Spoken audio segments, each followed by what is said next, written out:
Assalamualaikum warahmatullahi wabarakatuh. Selamat datang di channel Prediksi Fisika. Pada kesempatan kali ini saya akan membahas soal literasi sains Triout Dikpora dari Kabupaten Bantul.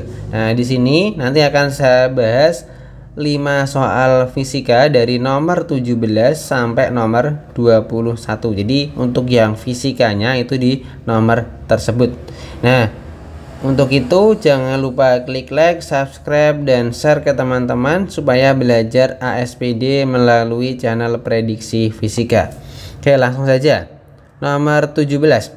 Nah, nomor 17 ini berkaitan sama materi namanya pengukuran. Ya, tentang materi pengukuran. Nah, di sini ada timbangan kodok. Nah, di sini ada dua gambar.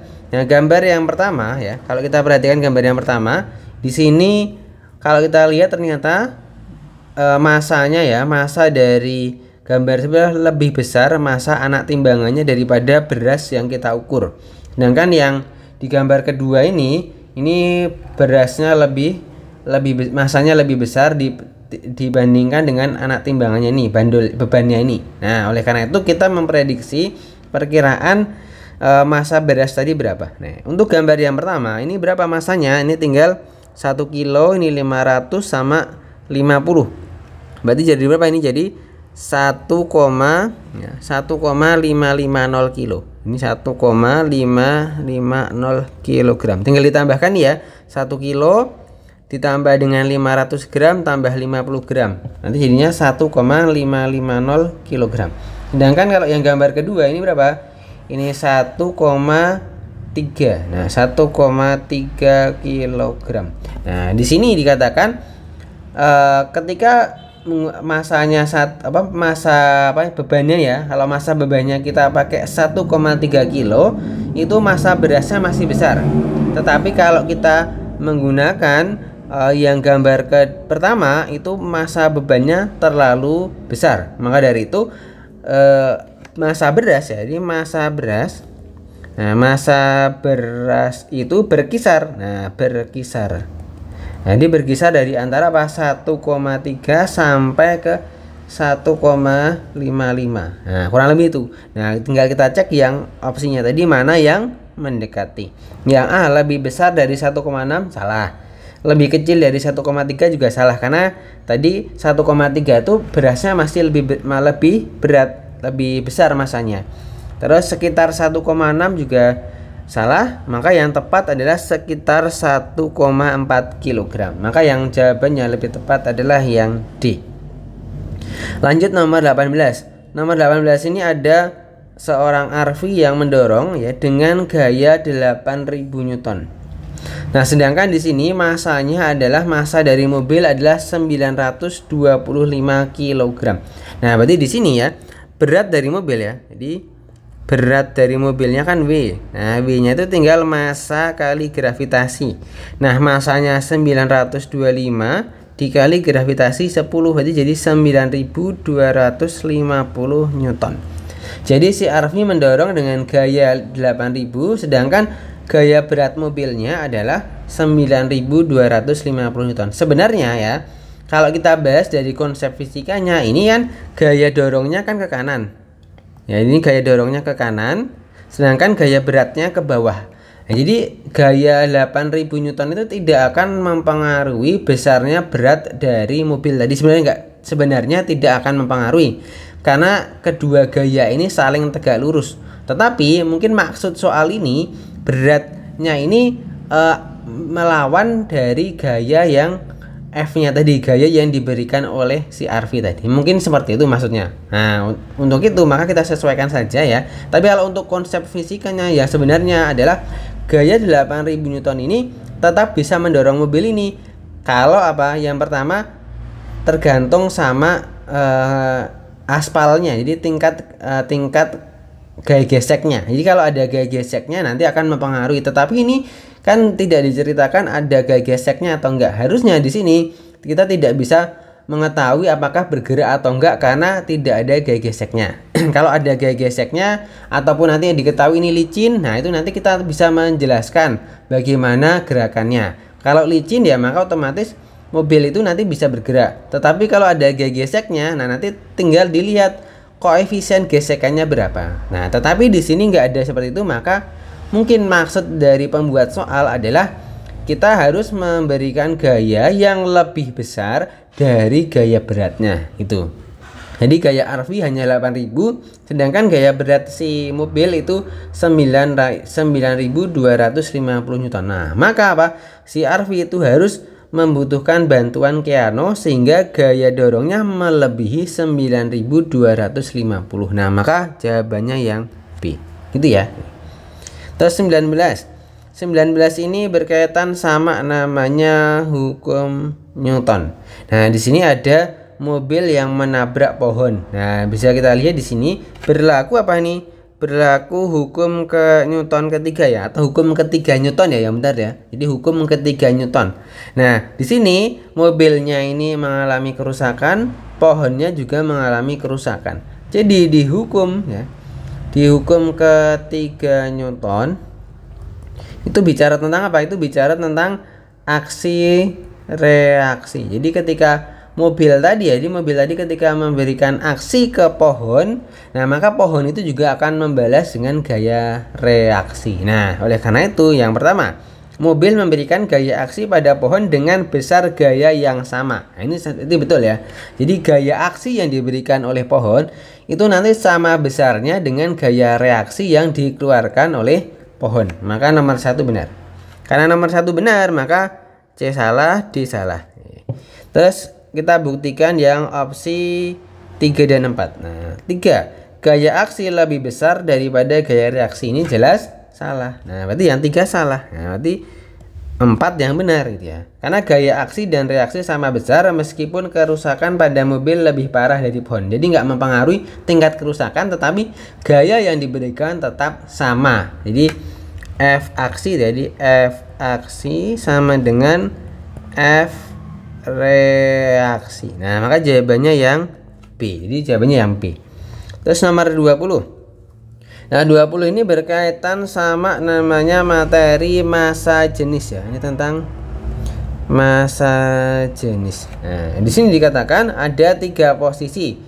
P itu tenggelam, Q itu melayang, R itu terapung. Nah, posisi telur tadi itu mengindikasikan tentang tingkat kesegaran dari telur tadi. Nah, kalau di sini dikatakan kalau telurnya tenggelam ya, kalau telur tenggelam, maka apa?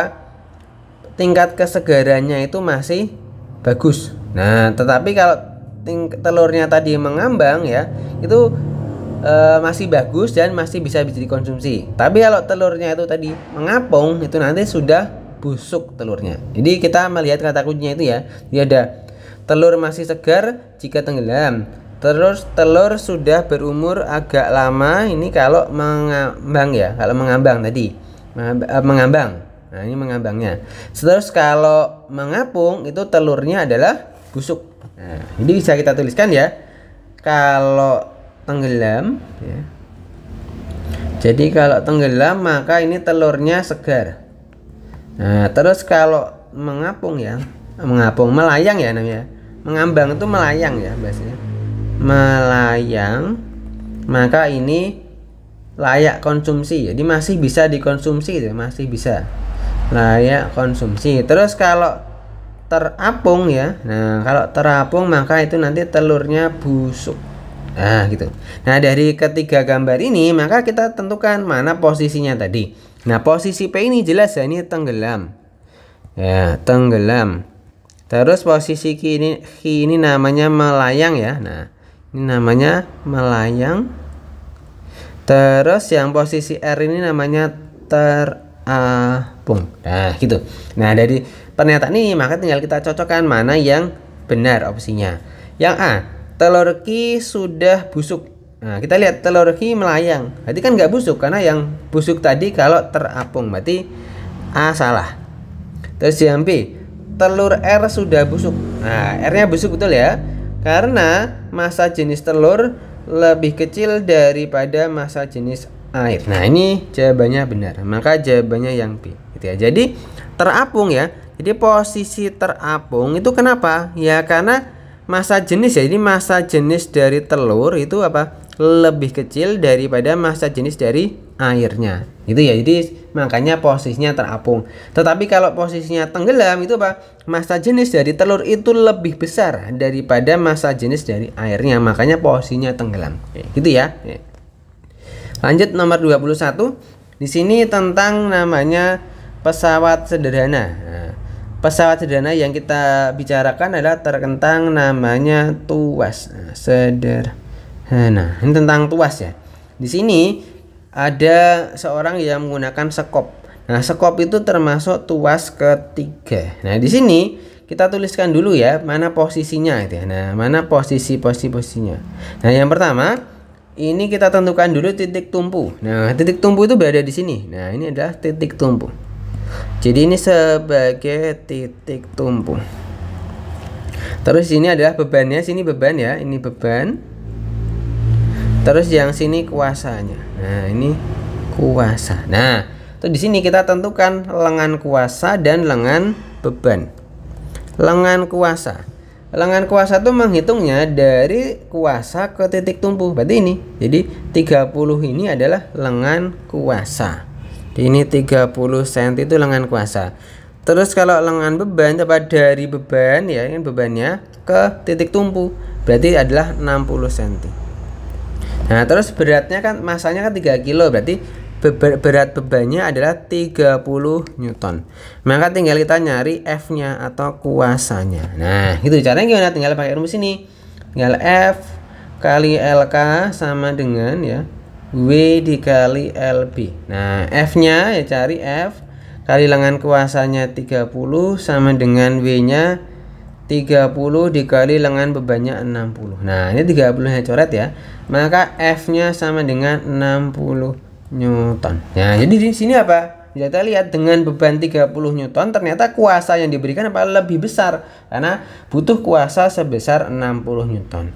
Nah, untuk tadi di sini supaya Satria ingin lebih mudah, maka yang dilakukan apa? Yang nomor 1, memberikan kuasa yang diberikan menjadi 60. Kalau kita memberikan kuasanya 60 berarti apa? Tidak berubah. Jadi posisinya tidak berubah. Maka nomor 1 salah ya. Jadi kita coret A dan B, kita coret. Terus yang kedua berarti nomor 2, menggeser kuasa 10 cm menuju titik bebannya. Nah, kalau kuasanya kita geser ya nih. Kuasa tadi kan 30 cm nih. Terus ini kita geser nih. Nah, kita geser ke depan misalnya. Nah, kita geser ya. Nah, ketika kita geser maka apa? Kuasanya akan bertambah. Nah, jadi di sini nanti apa? LK-nya ya. Jadi lengan kuasanya jadi 30 tambah 10 itu. Maka jadinya 40 cm. Nah, dengan kita memperbesar kuasa, maka apa? Maka gaya kuasanya yang kita berikan jadi lebih ringan. Nah, maka jadi lebih mudah gitu. Maka jawaban nomor 2 ini benar. Nah, kita cek yang ada nomor 2-nya apa ya? Tinggal yang C. Jadi jawabannya adalah yang C. Gitu ya. Jadi hasilnya adalah jawaban yang tepat adalah 2 dan 4. Berarti yang nomor 3 juga salah gitu. Oke, gitu ya. Itu pembahasan kita dari 5 nomor soal Dikpora Kabupaten Bantul Literasi Sains tahun 2025. Ditunggu untuk pembahasan soal berikutnya. Terima kasih.